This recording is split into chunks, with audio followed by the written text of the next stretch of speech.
Bismillahirrahmanirrahim. Assalamualaikum warahmatullahi wabarakatuh. Alhamdulillahirabbil alamin. Wassalatu wassalam ala sayyidina wa maulana Muhammadin wa ala alihi wa sahbihi ajma'in. Pertama, kita mengucapkan puji syukur kehadirat Allah. Pada pagi ini kita akan mencoba mengikuti ujian kompreh sebagaimana aturan yang sudah berlaku dan budaya di UIN Suskah ini. Ada ujian yang disebut dengan komprehensif. Saya diminta untuk menguji usul fikih. Kemudian tak kalah penting untuk mengambil wasilah atau tawasul kita mengucapkan selawat kepada baginda Rasulullah sallallahu alaihi wasallam dengan membaca Allahumma sholli ala Sayyidina Muhammad.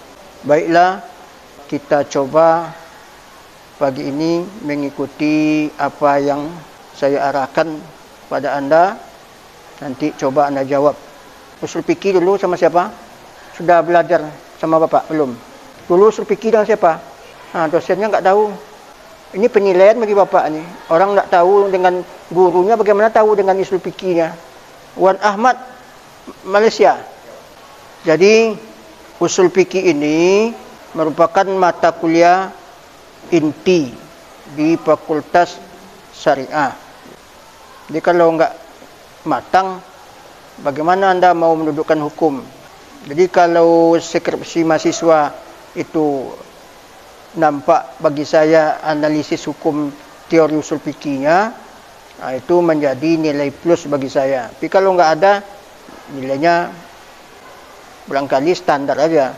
Jadi kalau dalam ilmu usul fikih, apa aja yang dipelajari? Apa yang dipelajari dalam ilmu usul fikih itu? Itu kaidah fikih itu. Apa aja yang dipelajari dalam ilmu usul fikih? Ya, secara umumnya dulu. Apa bedanya antara kajian ilmu usul fikih dengan ilmu fikih? Coba jelaskan. Yang mana yang ilmu fikih, yang mana yang ilmu usul fikih? Coba. Usul fikih yaitu kaidah-kaidah atau metodologi yang bisa menyampaikan dalam pembahasannya. Dalam pembahasannya untuk menetapkan hukum-hukum syara atau hukum-hukum fikih yang bersifat amaliyah yang dihasilkan dari ijtihad dari dalil-dalil yang terperinci. Lalu dalam penetapan hukum fikih tersebut,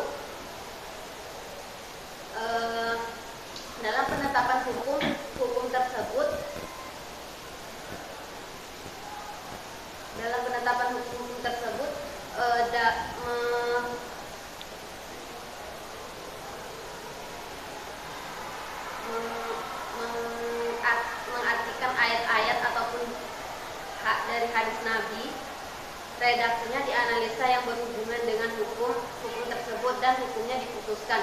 Lalu hukum yang sudah ditetapkan tersebut yang dinamakan dengan fikih. Jadi usul fikih itu asal muasal dari fikih. Contohnya dalam ayat aqimis shalah, usul fikihnya itu salat itu wajib, kemudian fikihnya itu tata caranya dalam salat. Coba aqimus sholata. Mana yang fikih, mana yang usul fikih?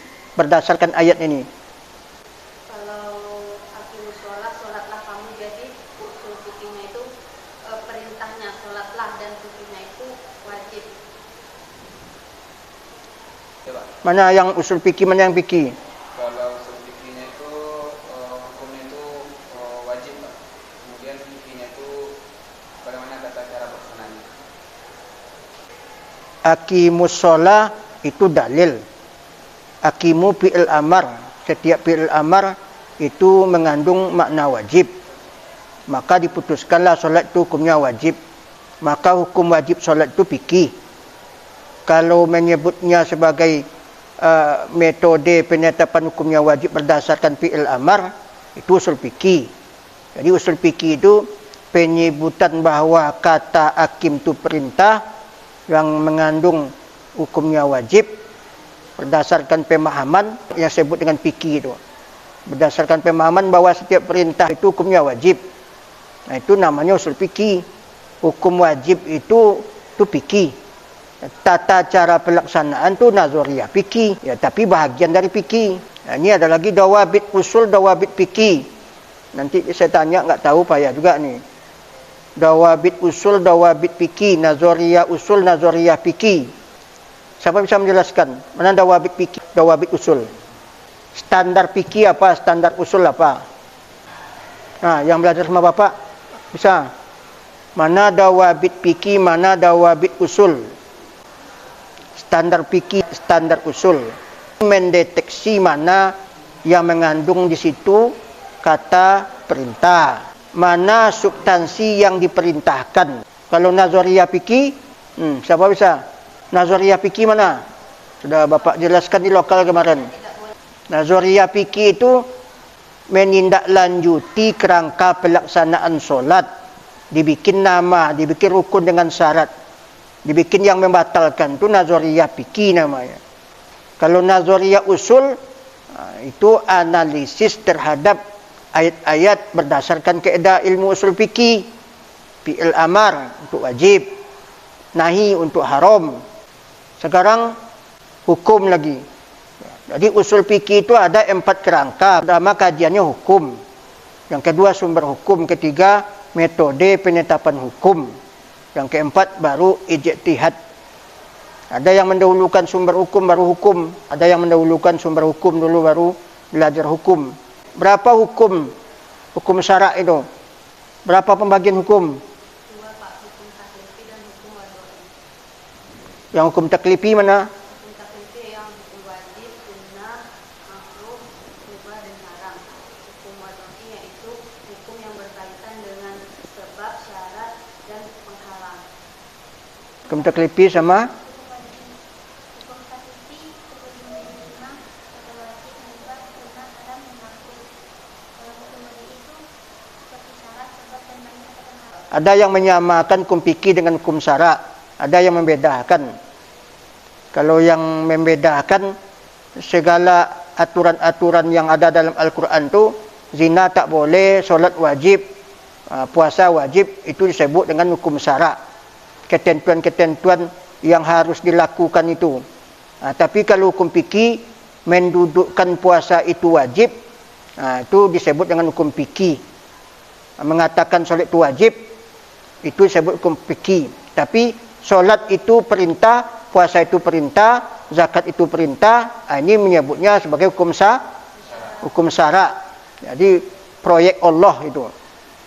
Zina tak boleh, LGBT enggak boleh. Kapan orang tu menjadi wajib menikah, puasa itu kapan wajib dilakukan, ini puasa wajib, ini sunat, itu hukum fikih kata sebagian. Sebagian mengatakan sama saja. Kenapa hukum itu dibagi 5? Kenapa hukum taklifi itu dibagi 5? Karena tak semuanya harus wajib, ada yang sunat, ada yang makruh. Ya, itu sebabnya kenapa dibagi dia. Kok kan semuanya perintah kan hukumnya wajib. Al-aslu fil amri lil wujub, kata ahli usul fikih. Kenapa kok menjadi 5 hukumnya? Mana hak Allah? Hak Allah yaitu sholat, kita harus melaksanakan sholat. Hak manusia yaitu makan dan minum. Jadi kita makan, jangan sengaja tidak makan dan minum karena biar tidak beribadah. Ya, Al-Quran itu kan cuma 2 isinya. Perintah, larangan. Kenapa kok dibagi-bagi oleh ulama? Ya, kenapa kok dibagi-bagi? Ini makruh, ini wajib, ini sunat. Sunat itu kan perintah juga. Kulu wasrobu, makanlah kamu, minumlah kamu, perintah juga. Kenapa kok hukum itu dibagi-bagi? Karena di dalamnya itu ada kepentingan Allah dan kepentingan manusia. Ada kepentingan Allah, kepentingan manusia. Ya, ada tuntutan Allah, ada tuntutan manusia. Mana contohnya yang mubah? Contohnya kayak makan. Jadi kalau tak makan banyak atau sedikit, tergantung pilihan. Jadi makan itu wajib? Enggak. Tapi kalau sampai tidak bisa beribadah. Ya, ini baru hukum. Hukum wada'i. Mana contoh hukum wada'i berhubungan dengan mani'? Mana hukum wada'i berhubungan dengan syarat? Wudu, Pak. Sebelum melakukan beribadah harus berwudu. Terus Mana hukum wada'i berhubungan dengan sebab? Hubungan dengan sebab misalnya Pak, kalau kita kan solat tu kalau kita enggak ada sebab Pak, ibaratnya kita solat tu mengharapkan ridhonya Allah Pak. Ibaratnya sebab itu. Adakah hukum wada'i berhubungan dengan tempat? Ada Pak. Mana? Contohnya haji dan itikaf di masjid. Mana contohnya hukum wada'i berhubungan dengan mani'? Mani seorang wanita yang dalam haid itu terhalang. Itu baru hukum.